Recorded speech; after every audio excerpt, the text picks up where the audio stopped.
Quatrième inculpation pour Donald Trump, accusé par l'État de Géorgie de tentative d'inversion du résultat de la présidentielle de 2020.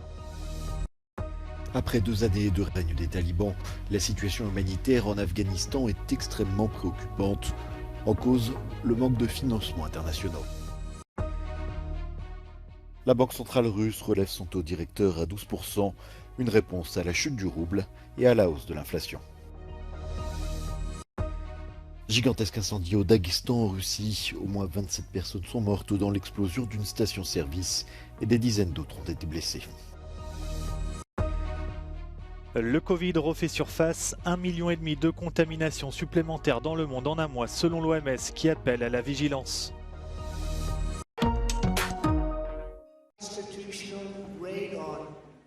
Quatrième inculpation pour Donald Trump.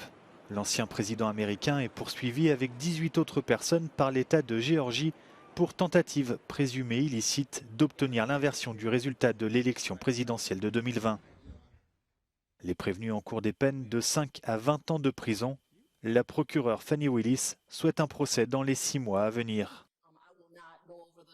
Every individual charged in the indictment is charged with one count of violating Georgia's Racketeer, Influenced and Corrupt Organizations Act through participation in a criminal enterprise in Fulton County, Georgia, and elsewhere to accomplish the illegal goal of allowing Donald J. Trump to seize the presidential term of office beginning on January 20th, 2021.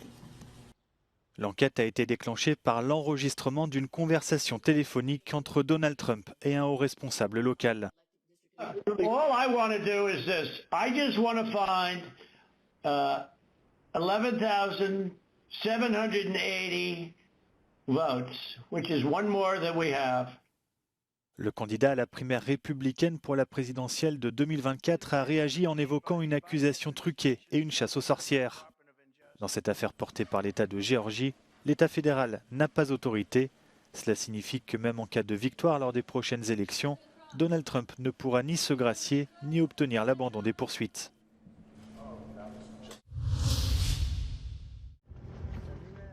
Deux ans après l'arrivée au pouvoir des talibans en Afghanistan, les besoins en aide humanitaire ont explosé à travers tout le pays.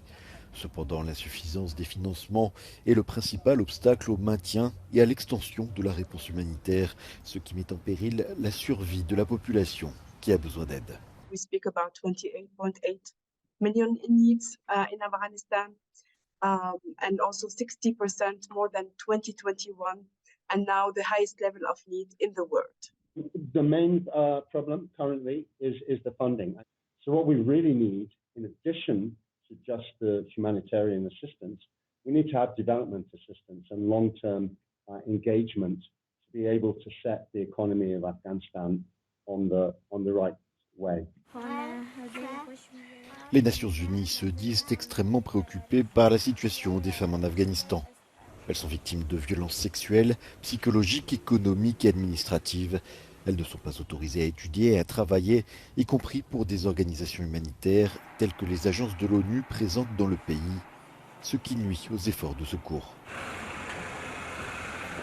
Cela a un impact extraordinaire parce qu'en fait, les femmes étaient en grande partie les membres opérationnels des ONG qui venaient en aide à la population. Donc cela fait en sorte que cette aide n'est pas délivrée à la population. Les organisations humanitaires non gouvernementales rappellent que la plus grande crise humanitaire de la planète se déroule en Afghanistan et demandent à la communauté internationale de ne pas oublier la population du pays.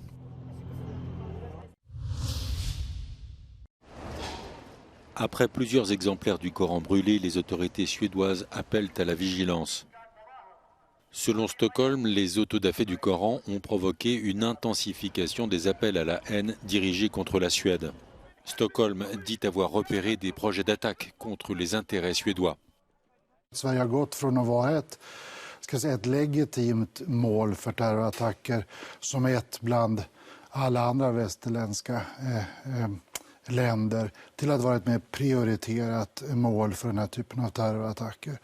Även nu under sommaren har ju både Säkerhetspolisen och regeringen kommunicerat att vi befinner oss i ett allvarligare säkerhetsläge nu än vad vi gjorde för, säg, ett drygt halvår sedan. Les autorités suédoises ont condamné à plusieurs reprises les autodafés du Coran par des militants anti-islam.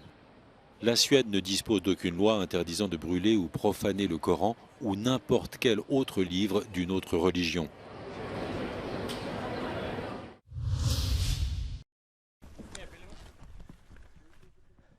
Tout se joue dans ces tranchées où la guerre se gagne ou se perd, mètre par mètre. L'Ukraine affirme avoir repris 3 kilomètres près de Bakhmout, cette ville théâtre de combats violents depuis un an, occupée par les Russes.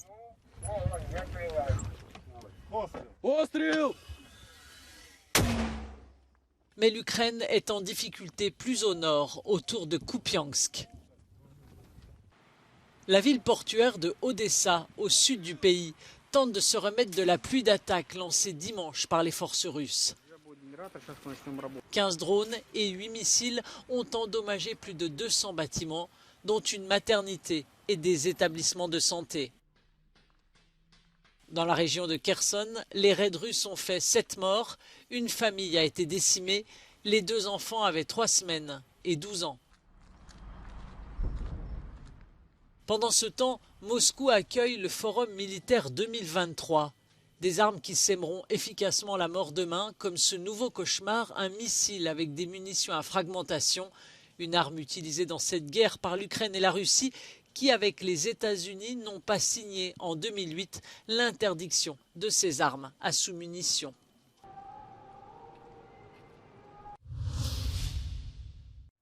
La Banque centrale russe a relevé mardi son taux directeur pour la 2e fois en un mois. Il passe de 8,5% à 12%, et ce pour contrer la chute du rouble au plus bas par rapport à l'euro et au dollar, mais également afin de freiner l'inflation. Cette décision intervient au lendemain de critiques venues directement du Kremlin, alors que jusqu'ici les dirigeants de la BCR se refusaient à une telle hausse. Le rouble s'est affaibli depuis le début de l'année de plus de 25% par rapport au dollar et à l'euro. L'inflation à 4,4% sur un an, ajoutée au coût croissant du conflit ukrainien, inquiète de nombreux Russes, dont le niveau de vie a déjà été entamé par une importante hausse des prix l'an passé, liée aux sanctions prises par les pays occidentaux. Au moins 27 personnes ont trouvé la mort après une énorme explosion dans une station-service du Daghestan, une république russe du Caucase. Des dizaines d'autres ont été blessés selon un dernier bilan communiqué par les autorités. La station-service est située à Makhachkala, une ville de plus de 600 000 habitants située sur la mer Caspienne et capitale du Daghestan. Selon le ministère russe des situations d'urgence, le feu s'est propagé derrière la station-service où le mélange air-gaz a explosé. Il a fallu 4 heures aux 260 pompiers mobilisés pour éteindre l'incendie. Le Covid refait surface en pleine période estivale. Un rebond épidémique a été rapporté en France et dans d'autres pays comme les États-Unis, le Royaume-Uni, l'Inde ou encore le Japon. Le nombre de nouveaux cas recensés dans le monde a bondi de 80% sur un mois, avec 1,5 million de contaminations supplémentaires selon l'OMS. You know, and the gains that they made across all of these aspects, surveillance, clinical care, infection prevention control, everything that they did for COVID-19 is an investment for the future. So dismantling those systems is really short-sighted. Si depuis début mai, l'Organisation mondiale de la santé ne considère plus la pandémie comme une urgence sanitaire mondiale, elle appelle tout de même à la plus grande vigilance. In winter months, you know, people spend more time indoors, but in the summer, people are spending more time indoors because of air conditioning. This virus will take advantage.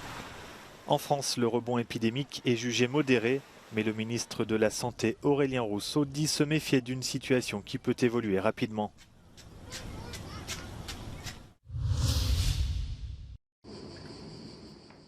C'est devenu sa nouvelle routine depuis quelques semaines déjà. Tous les matins, Enrico Rossi accueille et enregistre les nouvelles arrivées de plantes que lui confient ses voisins. Chaque pensionnaire a droit à une étiquette au nom de son propriétaire qui viendra le chercher à son retour de vacances. Estate, tempo di vacanza, e per chi ha il pollice verde arriva il momento di affidare le amate piante ad amici o vicini di casa. Ma le brutte sorprese non sono rare al ritorno e quindi meglio rivolgersi a un professionista. Tout juste diplômé en agronomie, Enrico a fait de sa passion d'enfance son métier. En quelques mois, sa main verte a fait de lui le jardinier le plus apprécié de son quartier à Bologne. Le piante che ho qui in pensione le tratto come le altre mie, quindi do fertilizzanti specifici, do prodotti specifici, do prodotti per la difesa che sono prodotti biologici e uso anche degli insetti predatori per mangiare i più comuni parassiti delle piante. Pendant la période estivale, la maison et le jardin d'Enrico accueillent jusqu'à 350 plantes de plus de 50 clients. Chaque pensionnaire est placé selon ses besoins d'ensoleillement, en eau et en nutriments. Una ragazza mi portò un basilico veramente molto brutto e allora le dissi guarda, quando le vieni a riprendere non lo riconoscerai più. Allora dopo, quando ho fatto questa prova qui, quando è venuta a riprendere, ho detto va bene, ok, ora vai a prenderti il tuo basilico, le tue piante, e non le ha riconosciute. Selon Enrico, chaque client ramène en moyenne 10 plantes à entretenir. Mais certains, particulièrement amoureux de la verdure, lui ont déjà ramené 40 à 50 plants différents.